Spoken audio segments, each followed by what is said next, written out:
जय गुरुदेव। बिना विश्वास के अभ्यास में सफलता संभव नहीं।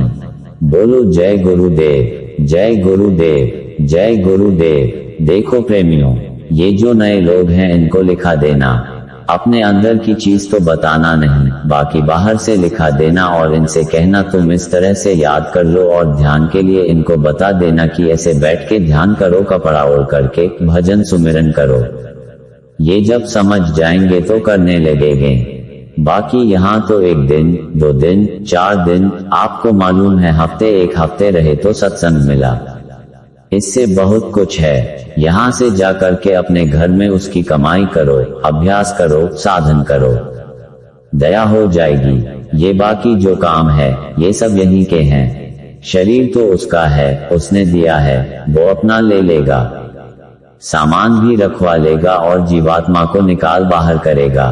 तुम देखते नहीं हो कि जब निकाल दी जाती है तो लोग मरघट पर ले जाते हैं, शरीर को लकड़ियों पर रखकर जला देते हैं या गाड़ देते हैं।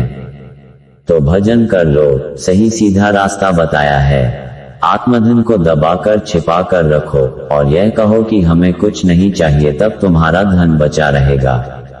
तुम कमाते तो इच्छा बाहर की लगी है, तो जो कमाया तो बस सामान मिल जाए, धन दौलत मिल जाए, बाल बच्चे मिल जाए, सुख सुविधा मिल जाए, तो तुम्हारा धन खर्च हो गया, फिर तुम्हारे पास क्या रहा। संसार में चलते चलते ये भी याद रखो कि यह संसार भूल भुलैया है, इसमें से हमको निकलना है।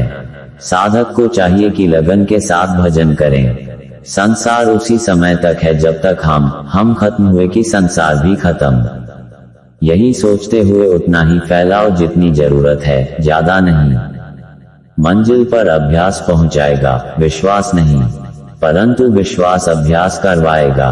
बिना विश्वास के अभ्यास में सफलता संभव नहीं। ये समझो कि न तुम्हारा पुत्र है, न पत्नी, न पिता, न भाई और न तुम किसी के हो। ये सब कर्जा लेने और देने का सौदा है। बेटा दुख देता है, तुम अपना कर्तव्य निभाओ और समझो कि पिछला कर्जा चुका रहे हो।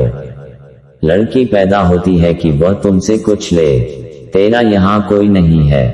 बच्चा बनाकर रो ले, किस किस के लिए रोगे। यहाँ दरवाजे पर रो, आंसू बहाओ, दरवाजा तो खुल ही जाएगा। तुम जरा सा रो भी पड़ो उसके दीदार के लिए। बाल बच्चों के लिए बहुत आंसू गिराए, लेकिन मालिक के लिए निर्मल आंसू नहीं गिरते हैं। मालिक के नाम पर 2 आंसू भी गिरते हैं तो समझ लो कितना जमा कर लिया, कितना धन तुम्हारे पास हो गया। दुनिया एक पर्दा है, धोखा है। तुम इस पर्दे के लिए रोते चिल्लाते हो, इसके लिए इतना विलाप करते रहते हो। अगर इस रोने का एक जर्रा भी मालिक के लिए रोते तो वह आपको मिल जाता, दुनिया तुम्हारी कभी नहीं होगी। इस दुनिया में जिसे तुम अपना समझते हो कि यह मेरा अजीज है, तो ये समझ लो कि तुम्हारा अजीज ही तुमको बहुत रुलाएगा। ये कर्जे का लेन देन है, वह कर्जा लेगा तो तुमको रुलाएगा, कर्जा देगा तब भी रुलाएगा। ये खेल समझने का है।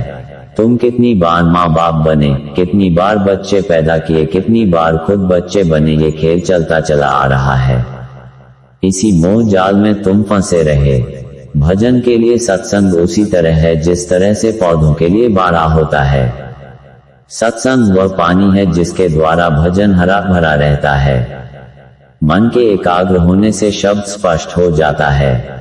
जब ख्याल को तीसरे तिल में सुमिरन द्वारा एकाग्र किया जाता है, तब शरीर का सोना अवश्य आरंभ होना चाहिए। शरीर में दर्द तभी मालूम पड़ता है जब ध्यान तीसरे तिल में नहीं ठहरता है। अगर पांव और बाहें सुनना नहीं हो तो इसका मतलब यह है मन तीसरे तिल में सुमिरन नहीं कर रहा है, अपितु बाहर भटक रहा है। मन को स्थिर करना चाहिए। इन सब बातों को महात्मा सत्संग में बराबर समझाते रहते हैं। जब आप भजन पर बैठें तो मन पर चिंता का बोझ नहीं रहना चाहिए। नियमित समय पर भजन पर बैठना चाहिए।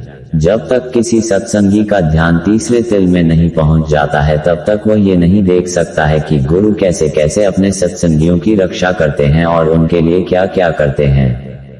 गुरु अपने सत्संगियों का इसी प्रकार ध्यान रखते हैं जिस प्रकार माँ अपने बच्चे का।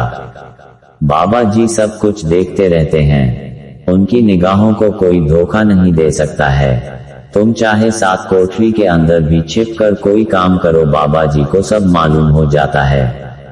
महात्मा सबकी नस पकड़े रहते हैं, उनके सामने तुम्हारे सभी हथकंडे और तुम्हारी सारी फितरतें नाकामयाब हो जाएंगी। जय गुरुदेव।